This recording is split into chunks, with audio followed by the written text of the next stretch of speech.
আজকের প্রথম খবরটা হলো শিলচরে দিল্লির প্রাক্তন বিধায়ক তনবিন্দরের কুশপুতুল পুরালো কংগ্রেসের সর্বভারতীয় নেতা রাহুল গান্ধীকে ঘিরে বিভিন্ন কুরুচিপূর্ণ মন্তব্য করার পাশাপাশি তাকে হুমকি দেওয়ার বিরুদ্ধে বুধবার দিল্লির প্রাক্তন বিধায়ক তনবিন্দর সিং মারওয়ার কুশপুতুল জ্বালিয়ে শিলচরে প্রতিবাদ জানালো কংগ্রেস।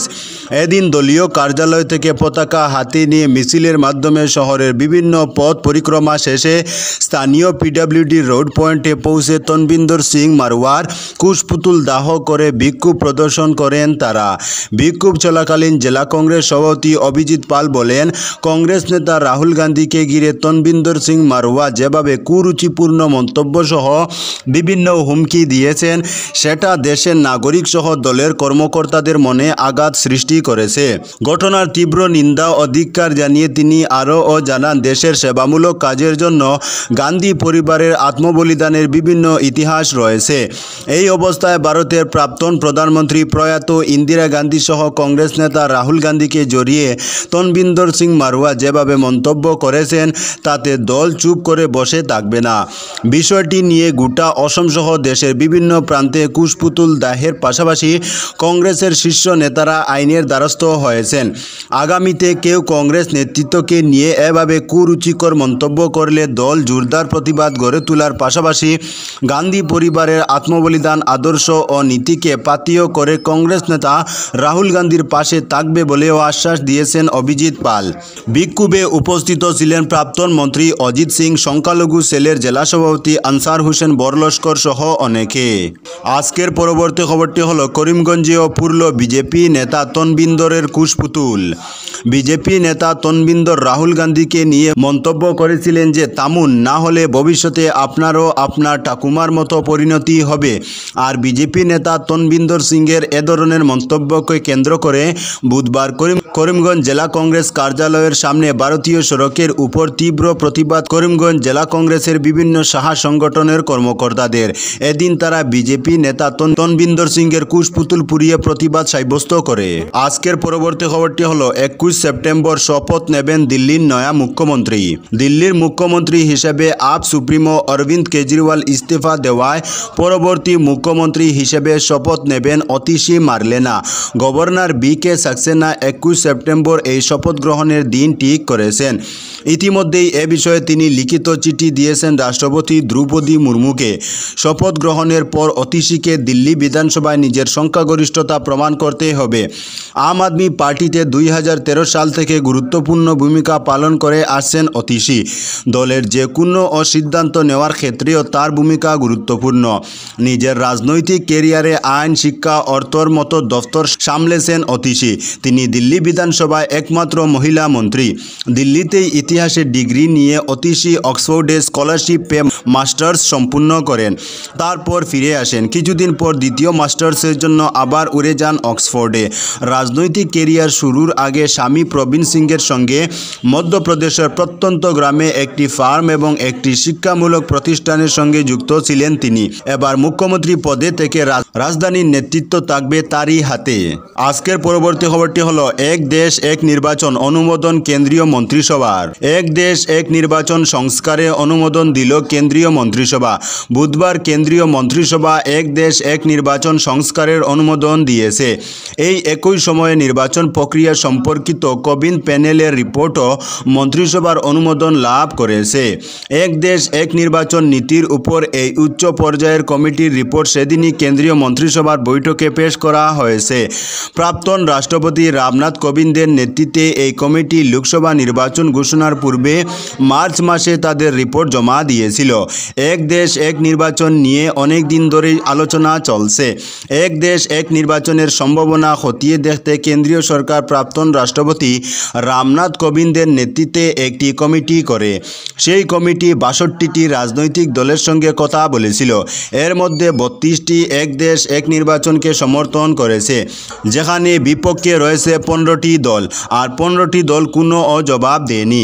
আজকের পরবর্তী খবরটি হলো বৃহস্পতিবার শিলচরে কনজিউমার্স অ্যাসোসিয়েশনের জমায়েত ও গণমিছিল। অল আসাম ইলেকট্রিসিটি কনজিউমার্স অ্যাসোসিয়েশনের কাছাড় জেলা কমিটির আহ্বানে বৃহস্পতি বৃহস্পতিবার সকাল 11টায় জমায়েত ও গণমিছিলের আয়োজন করা হয়েছে। এই মিছিলে জেলার বিভিন্ন ক্লাব, সংস্থা, সংগঠনের সদস্যদের মিছিলে সামিল হতে কমিটির পক্ষ থেকে আহ্বান জানানো হয়। সংগঠনের পক্ষ থেকে বলা হয় যে 2022 সালে যখন শিলচরে প্রথম এই মিটার প্রতিস্থাপনের কাজ শুরু হয় তখন থেকেই এর বিরোধিতা করে আসছে অল আসাম ইলেকট্রিসিটি কনজিউমার্স অ্যাসোসিয়েশনের পক্ষ থেকে বলা হয় যে এই মিটার বিদ্যুৎ সরবরাহ ব্যবস্থাকে বেসরকারীকরণের লক্ষ্যে ঘরে ঘরে বসানো হয়েছে। স্মার্ট মিটার প্রতিস্থাপন করার পর থেকেই রাজ্যের জনগণ এর বিরুদ্ধে প্রতিবাদে সোচ্চার হয়েছেন। সংগঠনের পক্ষ শিলচরে গত বছর গণমিছিল, এপিডিসিএল কার্যালয় ঘেরাও, গণস্বাক্ষর সংগ্রহ অভিযান ইত্যাদি করা হয়েছে। গত বছর মুখ্যমন্ত্রীর কাছে লক্ষ লক্ষ মানুষের স্বাক্ষর সম্বলিত স্মারকপত্র প্রদান করা হয়। পরবর্তীতে রাজ্যের বিদ্যুৎ মন্ত্রী অ্যাসোসিয়েশনের সঙ্গে ফেব্রুয়ারি মাসে আলোচনায় বসেন। তখনই বলা হয়েছিল যে এই মিটার জোর করে ঘরে ঘরে বসানো বন্ধ করতে হবে, কিন্তু স্মার্ট মিটারের বরাদপ্রাপ্ত প্রাইভেট কোম্পানি সাধারণ গ্রাহকদের ভয় দেখিয়ে স্মার্ট মিটার ঘরে ঘরে চাপিয়ে দেয়। কিন্তু আজ সারা রাজ্যের জনগণ এর বিরুদ্ধে প্রতিবাদে সোচ্চার হয়েছেন। এমনকি শাসক দলের বিধায়করাও এই মিটারের বিরোধিতা করেছেন। আজকের পরবর্তী খবরটি হলো পঞ্চায়েতের ডিলিমিটেশনে কাটলিছড়ায় অস্তিত্বহীন সংখ্যালঘু অধ্যুষিত দুটি জিপি। পঞ্চায়েতের ডিলিমিটেশন কাটলিছড়া রাজস্ব সার্কেলের দুটি পঞ্চায়েত এলাকা অস্তিত্ব হারালো। মঙ্গলবার আনুষ্ঠানিকভাবে ডিলিমিটেশনের যে খসড়া প্রকাশিত হয়েছে তাতে কাটলিছড়া রাজস্ব সার্কেলের আপিন রংপুর এবং শাহাবাদ পঞ্চায়েত দুটি অস্তিত্ব বিলীন হয়ে পড়েছে। সংখ্যালঘু অধ্যুষিত এই দুই পঞ্চায়েতকে ডিলিমিটেশনের মাধ্যমে অস্তিত্বহীন করে দেওয়া হয়েছে। জিওগ্রাফিক্যাল মিল না থাকা এই ডিলিমিটেশনকে মনগড়া ডিলিমিটেশনের আখ্যা দিয়েছেন রাইজোর দল ও AIUDF। এই ডিলিমিটেশন করা হয়েছে রীতিমতো বৈষম্যমূলকভাবে বলে প্রতিক্রিয়া ব্যক্ত করেছে রাইজোর দল। রাইজোর দলের কেন্দ্রীয় কমিটির সাধারণ সম্পাদক জহিরুদ্দিন লস্কর বলেন, এই ডিলিমিটেশনে জিওগ্রাফিক্যাল কোনো সাদৃশ্য নেই, যেমন খুশি তেমন করা হয়েছে। 2,70,000 ভোটার থাকা আলগাপুর কাটলিছড়া কেন্দ্রে রাখা হয়েছে 2টি উন্নয়ন খণ্ড, অথচ হাইলাকান্দি সমষ্টিতে 85,000 ভোট কম থাকার পরও 3টি উন্নয়ন খণ্ড রাখা হয়েছে। এছাড়া সংখ্যালঘু অধ্যুষিত এলাকায় পঞ্চায়েতগুলিতে 10 থেকে 12,000 ভোট রাখা হয়েছে, যেখানে বিপরীতে হিন্দু অধ্যুষিত এলাকায় 4-5,000 সংখ্যালঘু দিয়ে পঞ্চায়েত গঠন করা হয়েছে। UDF এবং রাইজোর দল ডিলিমিটেশনের নামে যেভাবে বৈষম্যমূলক আচরণ করা হয়েছে তা মেনে নিতে পারছে না। আজকের পরবর্তী খবরটি হলো খসড়া মনগড়া বলে আদালতে যাওয়ার হুমকি করিমুদ্দিনের। জিপি ডিলিমিটেশনের সুনাই থেকে জিপি কম হওয়া খুব দেখা দিল সুনাইয়ে। একাংশ পঞ্চায়েত প্রতিনিধি ও বিভিন্ন সংগঠনের কর্মকর্তা প্রতিবাদ জানান। বুধবার সুনাই সার্কেল অফিসারের মাধ্যমে জেলা আয়ুক্তকে স্মারকলিপি প্রদান করা হয়। প্রস্তাবিত জিপি ডিলিমিটেশনের খসড়া তালিকা বাতিলের দাবিতে দাবি জানানো হয়। এতে সামিল হন সুনাইয়ের বিধায়ক করিমুদ্দিন বরবুইয়া ও পরে সাংবাদিকদের সঙ্গে কথা বলতে গিয়ে বিধায়ক সাজু বলেন, এটা মনগড়া জিপি ডিলিমিটেশন হয়েছে, গাইডলাইনকে ফলো না করে নিজের মতো তৈরি করা হয়েছে। সুনাইয়ে জিপি বৃদ্ধির পরিবর্তে কমানো হয়েছে, তা কোনো অবস্থায় মানা যাবে না। প্রয়োজনে আইনি দ্বারস্থ হওয়ার হুঙ্কার দেন। এই খসড়াকে বাতিল করে নতুনভাবে তৈরি করতে বিধায়ক দাবি জানান। আজকের পরবর্তী খবরটি হলো করিমগঞ্জে যুব মোর্চার সম্মেলনে নেহা জোশী।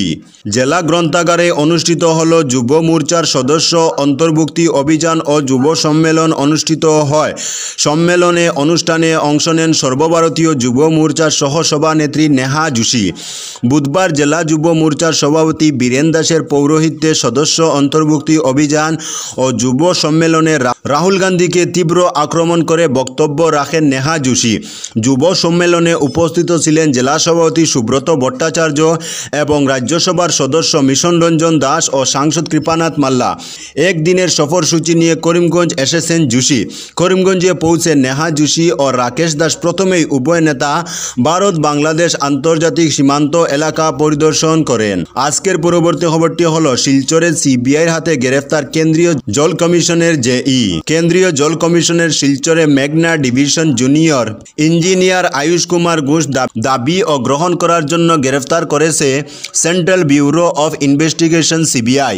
বুধবার লিংক রোডে থাকা সেন্ট্রাল ওয়াটার কমিশন মেঘনা ডিভিশনের অভিযুক্ত জুনিয়র ইঞ্জিনিয়ার গ্রেফতার করে সিবিআই। তিনি অভিযোগকারীর কাছ থেকে 12,000 টাকা ঘুষ চেয়েছিলেন। সিবিআই সূত্রে জানা যায়, জুনিয়র ইঞ্জিনিয়ার আয়ুষ কুমারের বিরুদ্ধে একটি মামলা দায়ের করা হয়েছিল। অভিযুক্ত আয়ুষ অভিযোগকারীর কাছ থেকে ঘুষ দাবি করেছিলেন। টাকা পরিশোধের জন্য অভিযোগকারীর একটি গাড়ি ভাড়া সংক্রান্ত প্রায় 1.55 লক্ষ টাকার বিল বকেয়া ছিল। সিবিআই একটি ফাঁদ তৈরি করে এবং অভিযুক্তকে ঘুষ নেওয়ার সময় হাতে নাতে ধরে ফেলে। বকেয়া বিলগুলি পরিশোধ করার জন্য 12,000 টাকা ঘুষ নিয়েছিলেন। সিবিআই তদন্ত অব্যাহত রেখেছে বলে জানা যায়। আজকের পরবর্তী খবরটি হলো গৌহাটি আর্যনগরে সিলিন্ডার বিস্ফোরণ। গৌহাটি মহানগরে আর্যনগরে সিলিন্ডার বিস্ফোরণ।